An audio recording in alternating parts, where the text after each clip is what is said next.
며칠 동안 해외여행 가려고 찾아보다가 글로벌 경제 다 훑었습니다.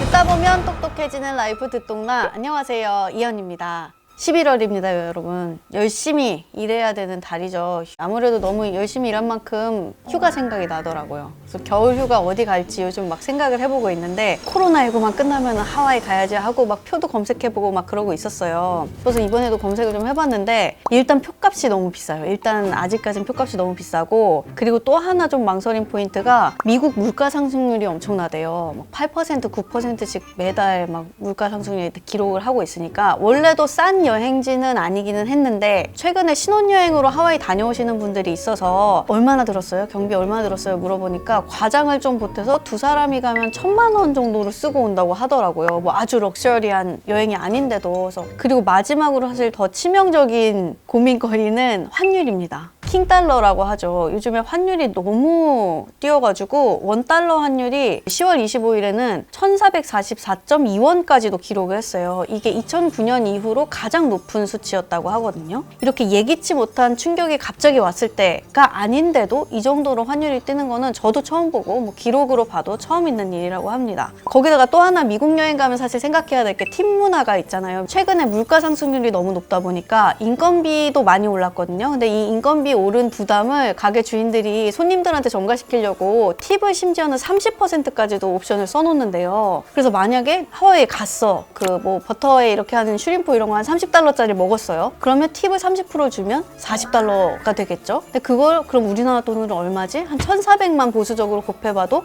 56,000원, 거진 6만 원을 함께 써야 되는 거잖아요. 그래서 와, 이건 진짜 경비가 장난이 아니겠다. 환율이 이렇게 비싸니까 미국은 좀 어렵겠다, 지금은. 자, 그러면 이제 어디를 가야 하는가 고민을 하다가 그래, 원래 해외여행의 근본은 유럽이 아니던가 라는 생각을 또 하게 됐어요. 그리고 환율도 한 1,400원, 1,420원대 정도? 뭐 아주 싸지는 않지만 나쁘지 않아. 원래 유로는 1,300원, 1,400원 했으니까. 근데 문제는 유럽은 에너지 위기가 문제더라고요. 그 우크라이나랑 러시아랑 전쟁이 시작하면서부터 계속 나왔던 이야기가 유럽에서 쓰는 천연가스 대부분을 러시아에서 들여온다. 근데 러시아 제재에 서방이 동참을 하면서 러시아도 참지 않겠어 하고 가스 송출을 줄였고 다시 날이 추워지고 있잖아요. 그러니까 전기나 가스 수요가 폭발할 수밖에 없는 계절이 오는데 전쟁은 끝날 생각이 없고, 그러다 보니까 에너지 가격은 급등을 하고 있는 상황입니다. 그래서 만약에 유럽 여행을 간다 쳐도 진짜 호텔방에서 덜덜덜 떨다 오면 어떡하지? 이런 생각이 정말 실제로 들더라고요. 그리고 기사를 찾아보니까 프랑스 같은 경우는 공공기관 건물 온도를 19도 이상 못 올리게 하는 정책을 쓴다고 하고, 그리고 영국 같은 경우는 만약에 겨울에 정말 에너지난이 심해진다라고 하면 아예 국가 차원에서 하루에 몇 시간씩 정전을 하는 것도 검토를 하고 있다는 기사가 막 나오는 거예요.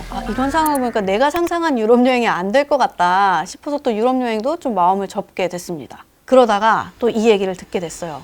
일본 여행길이 다시 열려? 거기다 엔저야? 그래서 듣자마자 홋카이도 여행 갈까? 라는 생각을 했어요. 홋카이도 가서 그 천연설에 스노보드 타고 온천도 하고, 저 같은 생각을 하는 분들이 많을 것 같은 이유가 엔저라는 엄청난 호재가 여행자들한테는 있긴 합니다. 엔화 가치가 역대급 바닥을 찍고 있는데 환율이 얼마나 되나 한번 찾아봤더니 967원 정도 하더라고요. 아까 우리도 원달러 환율이 굉장히 많이 올랐다고 했잖아요. 바꿔 말하면 원화 가치도 그만큼 많이 떨어진 셈이긴 한데 심리적 마지노선이라고 할 수 있는 150엔까지도 달러엔 환율이 올랐어요. 그러니까 그만큼 달러 환율이 오른 만큼 이렇게 떨어진 원화랑 엔화를 비교해도 엔화가 지금 엄청나게 싼 상황이에요. 근데 엔화는 대체 왜 이렇게 싼 걸까? 아무리 그래도 뭐 킹달러 밑으로는 다 고개 숙이는 때라고 하지만 달러 버금가는 안전자산으로 꼽혔던 엔화인데 엔화가 왜 이렇게 싸지? 왜 이렇게 엔저지? 라는 궁금증이 또 생겨서 찾아봤어요. 근데 일단 간략하게 이야기하면 이렇게 된 이유가, 미국은 지금 빠른 속도로 기준금리를 올리고 있는데 일본은 반대로 제로금리, 마이너스 금리를 계속 유지하는 정책을 쓰고 있거든요. 그러다 보니까 양국의 통화 가치 차이도 점점 더 갭이 벌어질 수밖에 없겠죠. 참고로 미국 연준이랑 통화 정책을 지금 반대로 가고 있는 나라가 몇 없는데 중국, 튀르키예, 러시아, 그리고 일본 정도밖에 없어요. 일본 중앙은행인 일본은행에서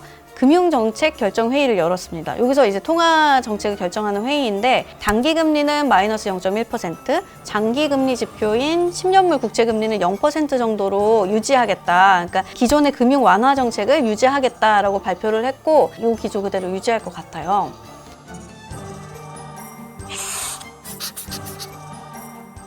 일본이 1990년대에 버블 경제가 무너졌다는 말은 들어보셨죠, 여러분? 버블 경제가 무너지면서 굉장히 긴 장기 불황의 길을 가게 됐어요. 그래서 이 경제를 되살아나게 하려고 오랜 이 디플레이션을 어떻게든 타게 해보려고 2000년대부터 계속 엔화 가치를 일부러 낮게 떨어뜨려서 물가 상승을 유도하는 정책을 계속 써왔습니다. 이걸 엔저 정책이라고 이야기하는데 덕분에 2002년부터 한 6년 정도 굉장히 긴 장기 호황으로 기록이 남아있긴 해요. 피부로 와 호황이다, 일본 경제 정말 대단하다, 막 좋아졌다 할 만한 호황은 아니고 이른바 저온 호황이라고 하는, 체감은 잘 안 되지만 어쨌든 경기는 기록상으로 나아졌다고 하는 그런 시기가 있었고, 거기에다가 그 후로 동일본 대지진이라든지 이런 사건들이 연달아 터지면서 사실 일본 경기가 계속 살아나지 못하게 됐고, 잃어버린 10년은 20년이 되고 30년이 되고 그렇게 흘러왔습니다. 그러다가 2012년에 아베 총리가 재등판을 하면서 아베노믹스를 들고 왔어요. 2012년부터 2020년 9월까지 이어진 아베 내각의 경제 정책을 아베노믹스라고 하는데요. 이전 정권까지 원래 중앙은행은 정부랑 독립적으로 가야 한다라는 분위기였는데, 아베 정부는 중앙은행의 압력을 굉장히 강하게 주는 편이었고, 심지어는 아예 정부랑 일본은행이 같이 목표 물가 상승률을 2%로 하겠습니다 라고 공동 성명을 내는 정도로 상당히 중앙은행과 정부가 한 몸처럼 움직이는 상황이었습니다. 그리고 사실 그동안은 운 좋게도 유가가 많이 뛰질 않아서 물가도 물가 끌어올리겠다고 했지만 지금 우리 막 8%, 9% 오르는 것 같은 이런 인플레이션 없이 엔저 정책을 써왔고, 그래서 엔저는 경제에 좋다, 이게 공식처럼 자리 잡게 됐어요. 근데 왜 지금은 물가가 오른다고 하고 나쁜 엔저라는 이야기가 나오지? 좀 궁금해지더라고요. 근데 통화 가치를 낮추면 인플레이션이 온다. 이게 우리가 교과서에서 배운 거긴 한데, 이게 뭐 알고리즘 짠 것처럼 기계적으로 딱 입력하면 아웃풋 값이 딱 나오고 이런 건 아니에요. 그런 경향성이 나중에 봤을 때 큰 흐름으로 보이는 것이지, 막 당장 엔저 썼다고 물가가 막 오르고 그렇지는 않거든요. 그리고 워낙에 일본 경제가 침체되는 힘이 더 강한 경제이기 때문에 이렇게 엔저 정책을 썼어도 물가가 오르지 않는 좀 특이한 모습이 나타났던 거죠. 그렇게 이른바 만성 저물가 국가로 이름이 났던 일본인데, 최근에는 소비자 물가 상승률이 한 31년 만에 최고 수준을 기록하고 있어요. 뭐 이 정도면 괜찮은 물가 상승률 아닌가 싶기도 하겠지만, 일본으로서는 상당히 급진적으로 물가 상승률이 높아진 상황입니다. 왜 이렇게 됐냐면, 지금은 그 러시아 우크라이나 전쟁 여파로 에너지 가격이 굉장히 많이 오른 상황이기도 하고, 국제 유가가 크게 뛰었고, 그냥 전 세계적으로 물가가 어마어마하게 오르고 있는 상황인데, 엔저 정책을 또 쓰니까 수입 물가가 엄청나게 뛸 수밖에 없죠. 그러니까 엔저 정책이 처음 의도했던 것처럼 물가가 올라도 그걸 구매력이 뒷받침을 해준다? 그러면 경기가 살아나고 이게 선순환이 될 수도 있을 텐데, 사실 일본은 예전의 일본이 아니거든요. 잠재 성장률도 많이 낮아진 상태고 성장 동력도 없다는 이야기도 많이 나오고, 근데 엔저가 좀 문제가 있다 싶으면 금리를 그냥 이제 올리면 되는 거 아닌가? 엔저를 포기하면 되는 거 아닌가? 다들 그렇게 하잖아. 근데 왜 안 되지?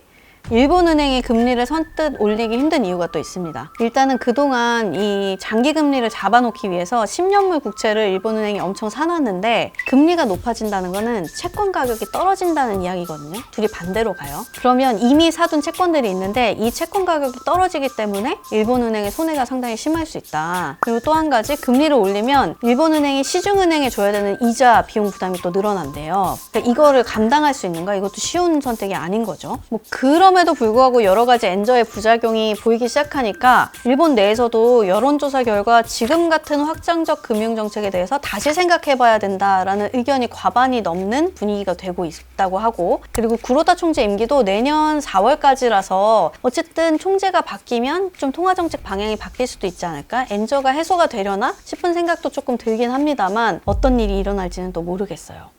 아무튼 이렇게 여러 가지 엔저 이야기까지 하게 됐는데, 다시 저의 겨울휴가 얘기로 돌아와서, 문제는 이미 표가 없거나 너무 비싸더라고요. 주말도 아닌데 한 70만 원 줘야 될 것 같고, 혹시 나랑 똑같은 생각의 흐름으로 일본 여행 갈까 하는 사람이 많은가 보구나. 사실 이렇게 여러 가지 경우의 수를 생각하는 것 자체가 너무 머리가 복잡해서 그냥 눈 쌓인 멋진 강원도나 갈까? 라는 쪽으로 좀 마음이 기우고 있기는 해요.